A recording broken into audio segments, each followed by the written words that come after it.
20 yun. Thank you! Bye-bye po! Salamat! Pagbalik nyo, order ako. Bye-bye!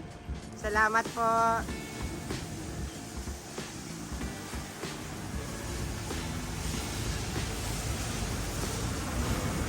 Bibili ka ba ng Suzuki Cars at naghahanap ka ng maayos at mabilis na transaksyon?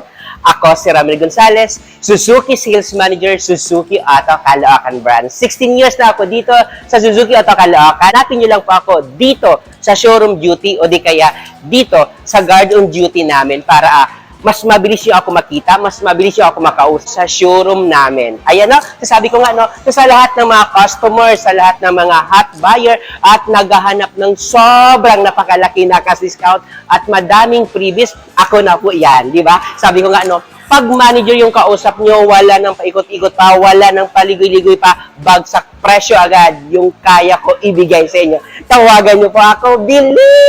Hi! So, ayan no, welcome to my YouTube channel, Ramel Gonzalez. Ayan, so sa lahat ng mga hindi pa po nakakilala sa akin, gusto ko lang po ipakilala yung pangalan ko. Ako si Ramel Gonzalez, Suzuki Sales Manager, Auto Caloocan Branch. So, ayan, ano po ba mayroon sa channel ko dito? Dito sa channel ko, nagbebenta po ako ng mga Suzuki cars. So, pag ikaw gusto mo bumili ng Suzuki cars at naghanap ka ng maayos na kausap, mabilis ka transaksyon, at sobrang malaking cash discount ang kaya ibigay po, bagsak presyo. Ayan, baka ako nang hinahanap mo. Okay? Ayan.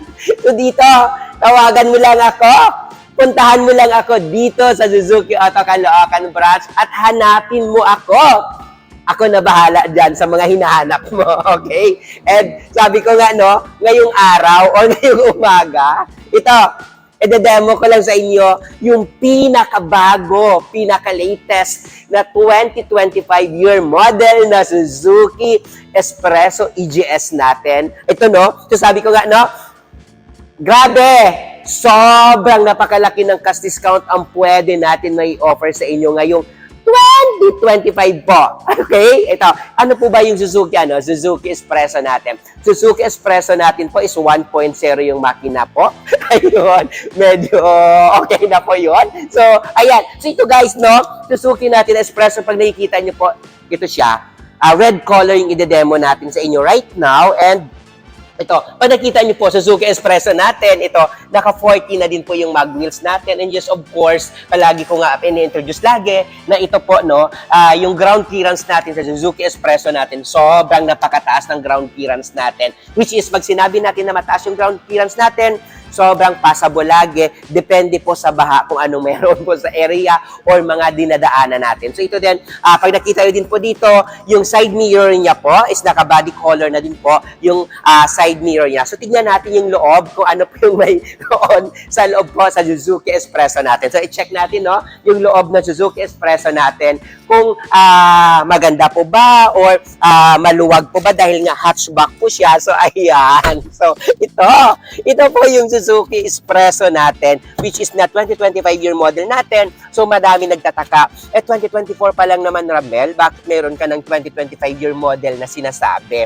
Ano po bang pinagbago doon sa 2024 and sa 2025 year model? Yes, of course, guys. Ito, Suzuki Espresso natin po, wala naman doon pinagbago doon sa 2024 saka sa 2025. Maliban lang po, medyo mayroon lang tayo price increase po sa coming sa Suzuki natin na Espresso natin po. So, ito same lang naman, year model lang naman pinagkaiba. So, ito, mayroon na din po tayo dito touchscreen monitor, which is dito na din po yung ano natin na airbags, and dito na din po yung ano natin, no? Mayroon na din po tayo dito, dito po. Ayan. Tapos tawag dito guys ito. So, pansin nyo naman dito, ito po ay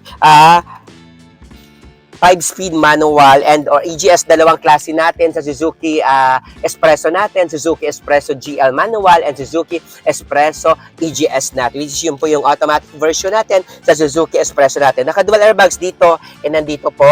And ito, kagandahan niya guys, no, dito sa ano natin sa Suzuki Espresso natin po, same po, na-forward pa din po and backward yung chair natin. And ito naman po is yung ano natin po, kagandahan niya, medyo mas okay po yung tingnan sa harap dahil po komportable din po tayo. And ito po, check natin din po yung likod. Kung ano po bang mayroon po sa likod natin dito sa Suzuki Espresso natin. So, ito guys, no, sa second row, Suzuki Espresso natin po ay is 5-seater po. So, ito, yan. So, dito pwede din, no, yan. Dito, then dito din po, pansin mo ito, napakasagad na to para sa driver natin. And dito din po, pag pansin nyo po, medyo okay din po yung ano natin dito, yung legroom and yes, of course, yung headroom natin. And dito, komportable din. And sabi ko nga, no, pwede dito 3-seaters. And katulad ko lang naman din kaliit and kalaki. And even though kahit matangkad ka, talagang napakaluwag po na Suzuki Espresso natin po. And check